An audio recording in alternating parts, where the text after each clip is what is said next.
Cette capsule présente des informations importantes sur la reproduction du matériel d'autrui.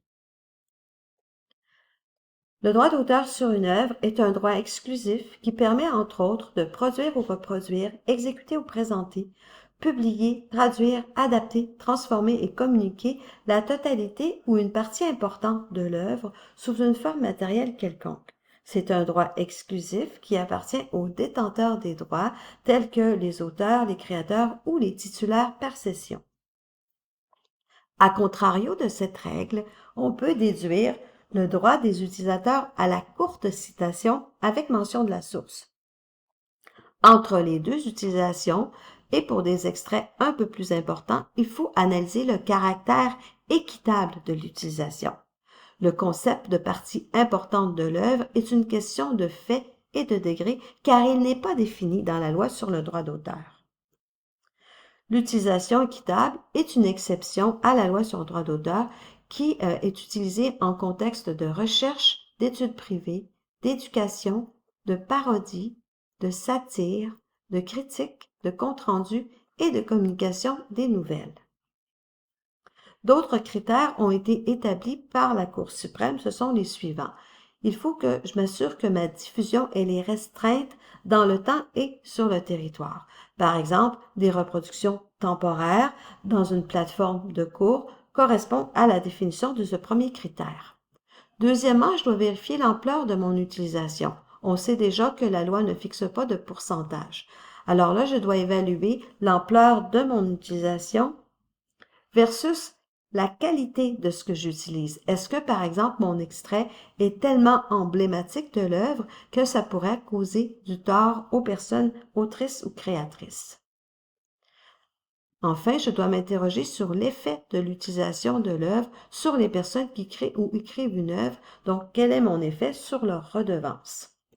En tout temps, je dois respecter les droits moraux, c'est-à-dire la paternité, reconnaître l'auteur et ne pas modifier l'œuvre sans une autorisation.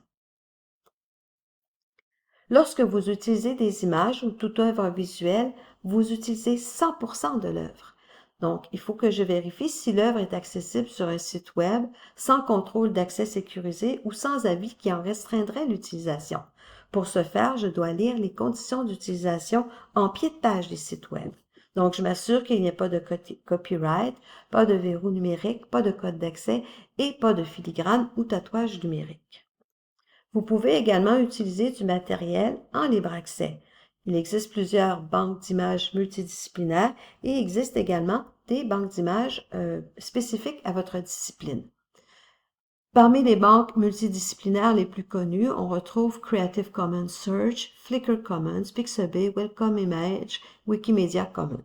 Vous pouvez également, avec le moteur de recherche de Google Images, filtrer votre demande par licence Creative Commons. Vous cliquez sur la boîte Outils et un menu déroulant va s'afficher sous Droits d'usage et vous sélectionnez Licence Creative Commons. Donc, il y a tout un questionnement avant la reproduction de l'œuvre de quelqu'un d'autre. Premièrement, je vérifie si l'œuvre est dans le domaine public. Le domaine public, c'est si par exemple la protection par le droit d'auteur a expiré, c'est-à-dire 70 ans suivant le décès de l'auteur ou du créateur, ou l'œuvre ne se qualifie pas comme étant une œuvre au sens de la loi. Par exemple, tout le contenu qui est généré à l'aide d'un outil d'intelligence artificielle est dans le domaine public. La loi ne reconnaît pas les contenus générés par une IA comme étant des œuvres protégées. Je vérifie si l'œuvre est libre de droit ou en libre accès. Libre de droit, c'est-à-dire que j'ai acquis une licence d'utilisation. Par exemple, il y a une banque d'images qui m'intéresse, j'ai acquis une licence, elle est libre, elles sont libres de droit pour mon utilisation. Ou en libre accès, c'est libre pour tout le monde. Par exemple, ce sont les licences Creative Commons. Est-ce que j'ai lu les conditions d'utilisation sur les sites web? Est-ce que l'utilisation que j'en fais peut être considérée comme étant équitable? Et ultimement, est-il possible d'obtenir une autorisation du titulaire des droits d'auteur?